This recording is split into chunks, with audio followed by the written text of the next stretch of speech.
Season 3 begins with us very much heading in the right direction. The dragons have got a bit bigger, and you're starting to see what they'll end up becoming. We're headed to Astapor because we've got our ships and now we need an army. Some say the Unsullied are the greatest soldiers in the world. The greatest slave soldiers in the world. She debates whether the Unsullied would truly be behind her because she's paid them to. Once I own an army of slaves, what will I be?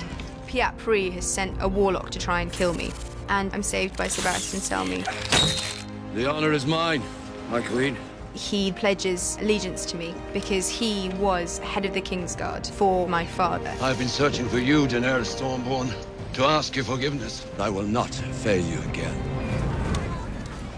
Ygritte's taking him to meet Mance Rayder, and this is going straight into enemy territory. He doesn't rate his chances of survival particularly high. Don't look so grim, Jon Snow. If Mance Rayder likes you, you'll live another day. And if you don't... When Jon first walks into Mance's camp, he meets Tormund. What do we want with the baby claw? This baby killed Coronathan. Mance is a legendary figure. He used to be part of the Night's Watch. Why do you want to join us? I saw Craster take his own baby boy and leave it in the woods. I saw what took it. And why would that make you desert your brothers? I want to fight for the side that fights for the living. Do you know how long it's going to take us to get to King's Landing, Morgan, through fields and forests? Yes. One thing Jaime's very good at, he's very good at sniffing out people's weaknesses. Move. He wants her to lose it with him so that he will get the opportunity to get out of his chains and get rid of her. And then they reach this bridge, and finally he gets the opportunity.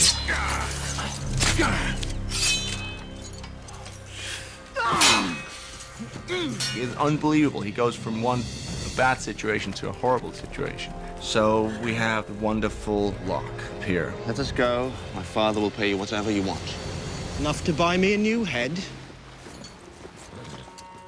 The season 3 starts with Robb really just wanting to fight someone. And they get to Harrenhal, and again, he can't fight anyone. And worse than that, the people loyal to him have been slaughtered in the most horrific way. Find her a chamber that will serve as a cell. She's your mother. She freed Jaime Lannister.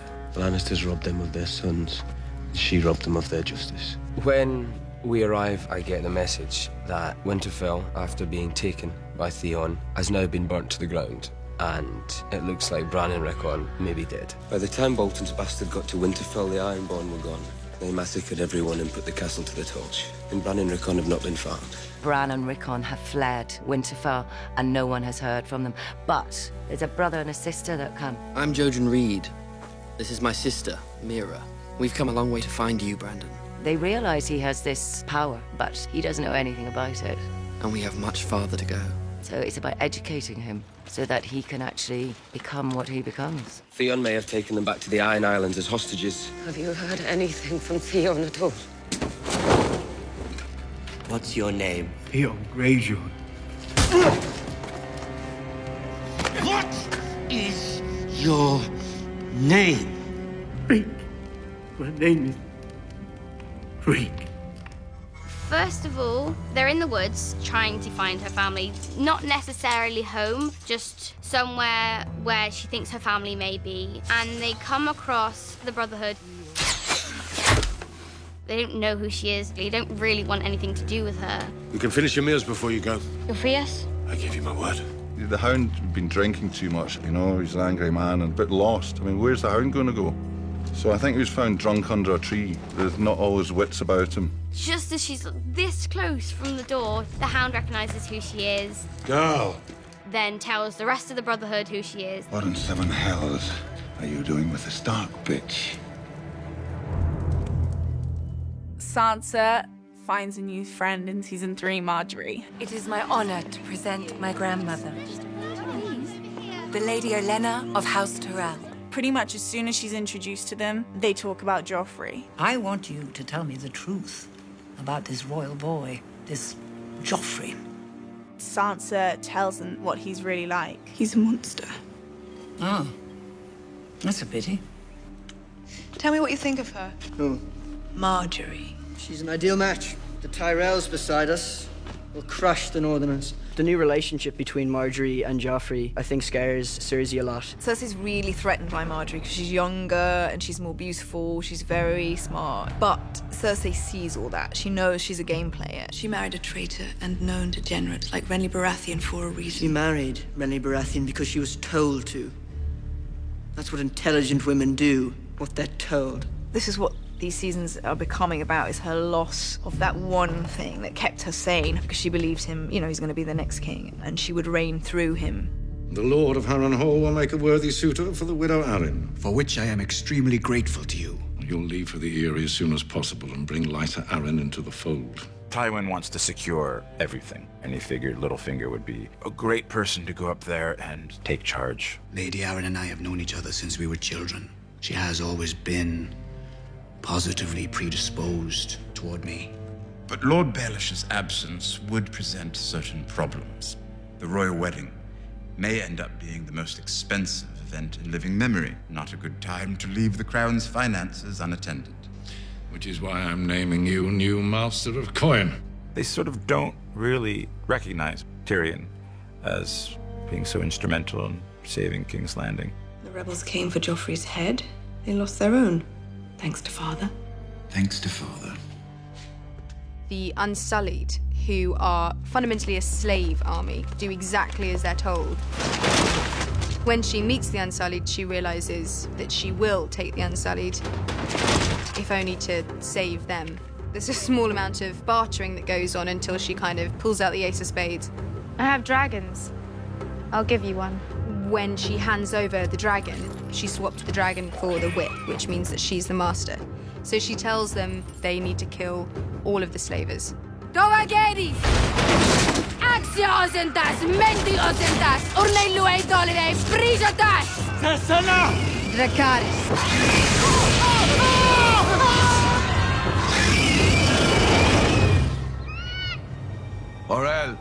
Orell, he's a warg, and he can look through the eyes of his animal, which is an eagle. He reports back that he's seen dead crows at the Fist of the First Men. When we reach the Fist of the First Men, we discover that there's a kind of horrific pattern of dead horses that's been made, and Mance is quick to point out that this is the work of the White Walkers. Always the artists. Mance decides that Jon should go with the climbing party over the wall, for the basic reasons that Jon knows more about the wall than anybody else. If he's useful, good. If not, throw him off the wall. See if crows can fly. These men, all these soldiers, they've been on the road for God knows how long, and now suddenly they have this woman. Jaime knows what's going to happen. He knows before it happens. But then when it does happen, he for some reason, I think it surprises himself. He can't just stand by, so he makes up this story. Her father's Lord Selwyn Tarn. Lord Selwyn would pay his daughter's weight in sapphires if she's returned to him. So Locke, he thinks about that, and his greed is stronger than his lust, I guess. So he takes it out on Jaime instead.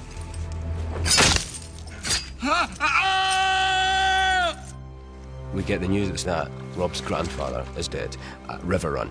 Rob's very much aware that he needs the army that his mother's family command as well. So they set off to go to Riverrun for the funeral of his grandfather and to discuss what happens next. And when we get there, Robb meets again the Blackfish and Edmure, Catelyn's brother. Edmure has come up with 2 Lannister prisons. Willem Lannister, Martin Lannister. Willem and Martin Lannister are 14 years old. Lord Karstark takes it upon himself during the night to slaughter these 2 young boys chained up in a prison cell. Robb understands why he's done it, but as a king and as a just leader, he can't allow that to go unpunished. Rickard Karstark, I sentence you to die. When Robb carries out the sentence on Lord Karstark, Robb loses half his army. The Karstarks are gone. They need more men. They need help. He needs to make amends with the people he's betrayed, which is the Freys. But because of Robb's breaking of his promise by marrying Talisa when he had been promised to one of Walder Frey's daughters, they are very skeptical about approaching Walder Frey. And rightly so. He sends 2 sons as an envoy. And Walder Frey has said, yes, we will help you. But the sting in the tail is that Edmure must marry one of Walder Frey's daughters. Could I see her first? You want to count her teeth? He's disgusted because everybody in the land knows that nobody in any right mind would want to marry a Frey. The Brotherhood take her to see their leader. His name is Beric Dondarrion. She's not particularly happy about it, but they're not hurting her, so it could be worse. You know, he's a knight, but he's with all these guys in rags, and they look like a bunch of swineherds. If you mean to murder me, then bloody well get on with it. You'll die soon enough, but it won't be murder. For some bizarre reason, they choose trial by combat.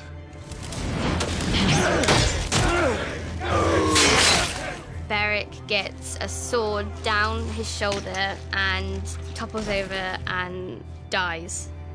But somehow Beric Dondarrion is born again with the help of Thoros. It was really pretty spooky stuff. How many times have you brought me back? It's the Lord of Light brings you back. How many times? This makes 6. What are you going to do with me? The first night we'll ride for Riverrun. Your brother's there now. What have we here? Frozen crows? We can talk inside, can we? Mormont and a depleted group of other rangers make it back to Craster's Keep, alive. May you feed that pig better than you feed us. Pig's got value to me.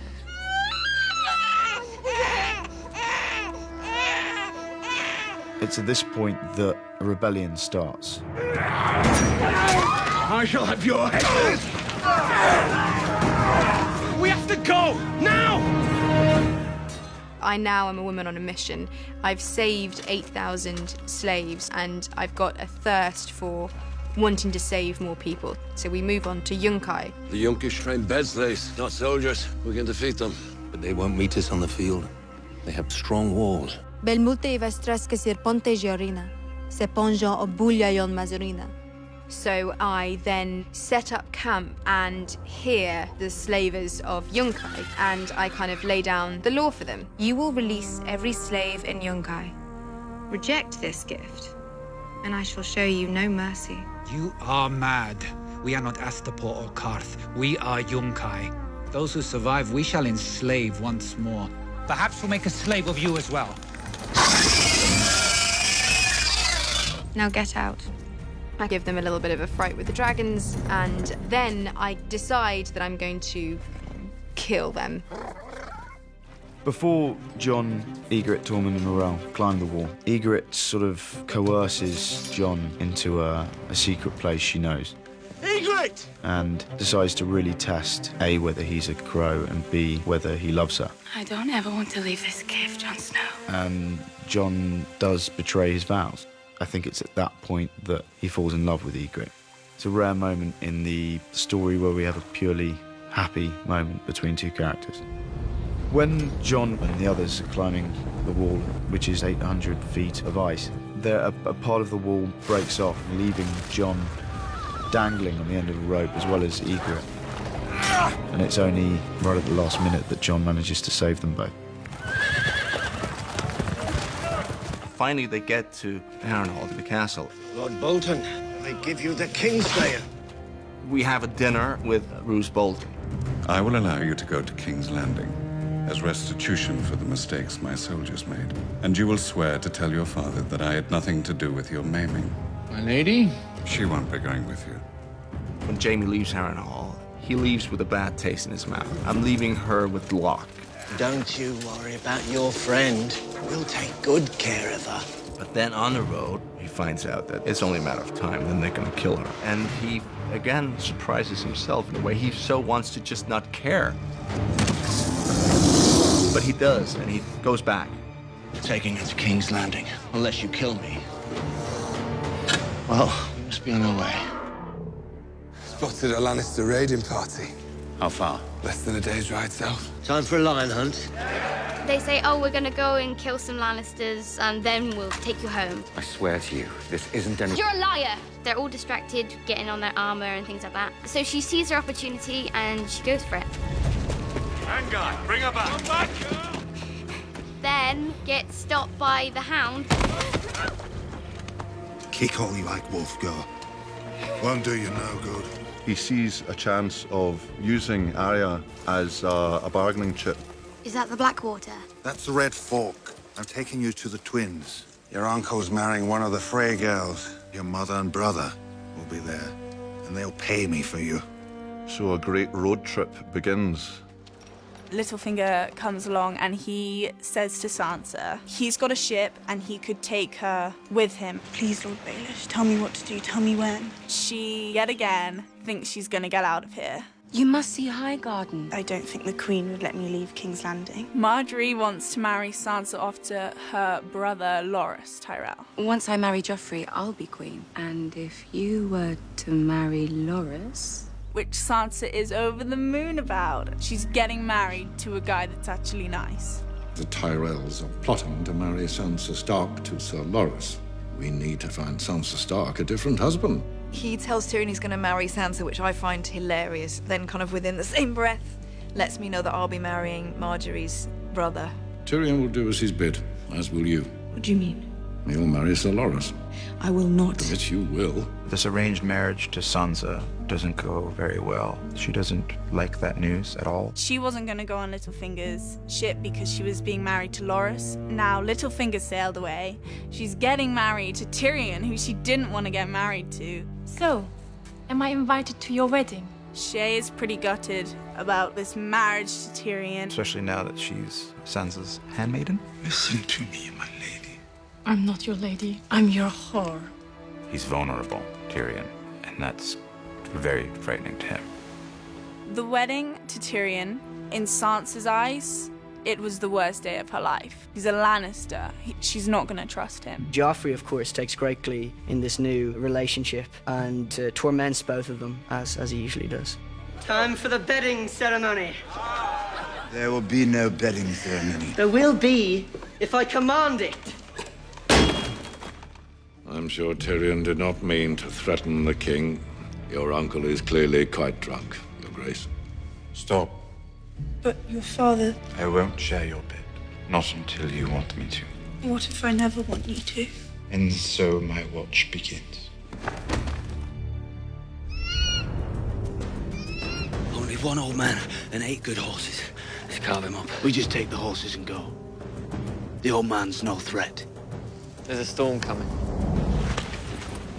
As good a place to shelter as any.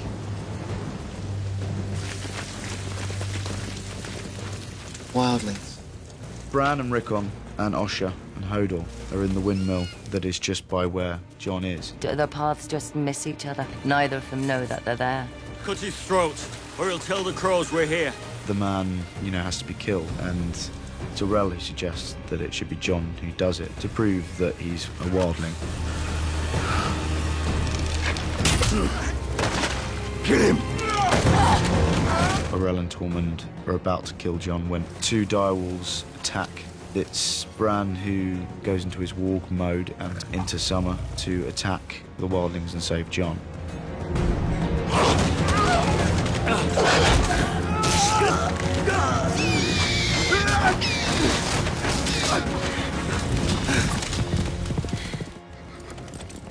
When we arrive at the Freys, Lord Frey wants to make sure that this wedding happens here and now, before we go back to war, or so that's what we're led to believe.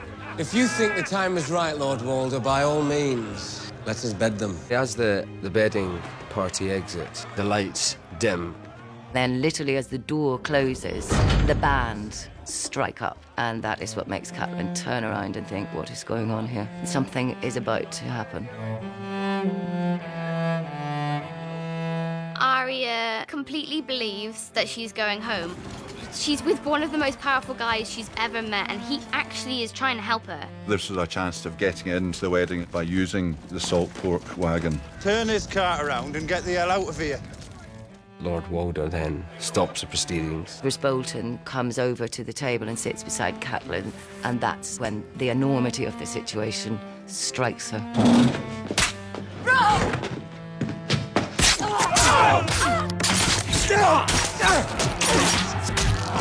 This sea of arrows come at them, and Walder Frey is basically enjoying every moment of this. Just as we were coming in, everyone was killing each other. She realizes everything's going wrong, and she doesn't even know why. So it was time to change the plan. Plan B, get the hell out there.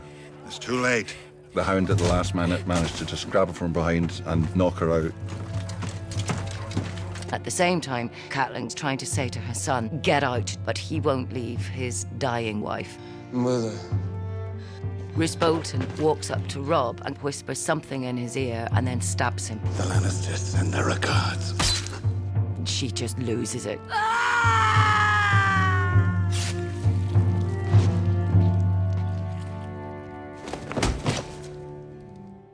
When Joffrey gets the news of the Red Wedding, this is the best day of his life. I walk into the small council chamber and everyone else sort of knows what has happened. I don't.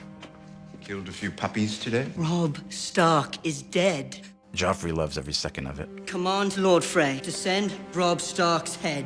I'm going to serve it to Sansa at my wedding feast. She is no longer yours to torment. Everyone is mine to torment, you little monster. Monsters are dangerous, and just now, kings are dying like flies. She finds out that her brother and her mother have been killed. Sansa. But it's very unexpected. All her hopes are dashed, like every single time. She is pretty bitter. The usurper Robb Stark is dead, betrayed by his bannerman. Despite his loss at Blackwater, the threat of Stannis is still present. From Maester Aemon of the Night's Watch. Their Lord Commander is dead. What he saw beyond the wall, it's coming. For all of us. Stannis appears to be more determined in his desire for the throne. This war of 5 kings means nothing. The true war lies to the north, my king. Death marches on the wall. Only you can stop him. So Sam and Gilly head towards the wall together to go back to the Night's Watch. The Night Fort's closest to Castle Black. It's got a secret sally port. It leads through the wall, right down into the Night Fort. It's empty. Let's find a place to sleep. So they come across Bran and Hodel. Come with us. We'll walk straight to Castle Black. Take us north of the wall. Why in the world would you want to go? I want to. I have to. No, he comes back to King's Landing, and then, of course, no one recognizes him. Step aside, country boy. But he makes it up to Cersei, and then he sees her, and they just look at each other. This is really the moment where he really realizes that I'm no longer the same man. She's ecstatic because she's got the one person she trusts back, but he comes in missing the thing that makes him who he is as a man. They're both a bit like, who are you? You know, there's a lot happened since they haven't seen each other. After Jon escapes, Ygritte catches up to him. I have to go home now. I know you won't hurt me. You know nothing, Jon Snow.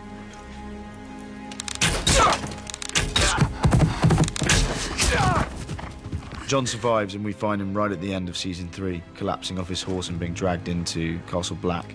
Carry him inside. And we leave him not knowing whether he'll be safe or not. Under the cover of nightfall, I send my best men in through a side entrance to the city of Yunkai and have them murder all of the slavers, and so that they can then release all of the slaves. When she finds that they've been successful, they come back to wait outside the gates of Yunkai to see what the fallout will be. And then the slaves come out, and the person they see is Dany, the woman who's saved them. Misa! Misa! The word that comes out of their mouth is Misa, which means mother. And it's this moment that Dany, for the first time, sees what her new dream is going to be, and she realizes the possibility of how many more there are to save. And it's this wonderful moment of them looking to her as a mother and her kind of accepting their love and becoming a leader.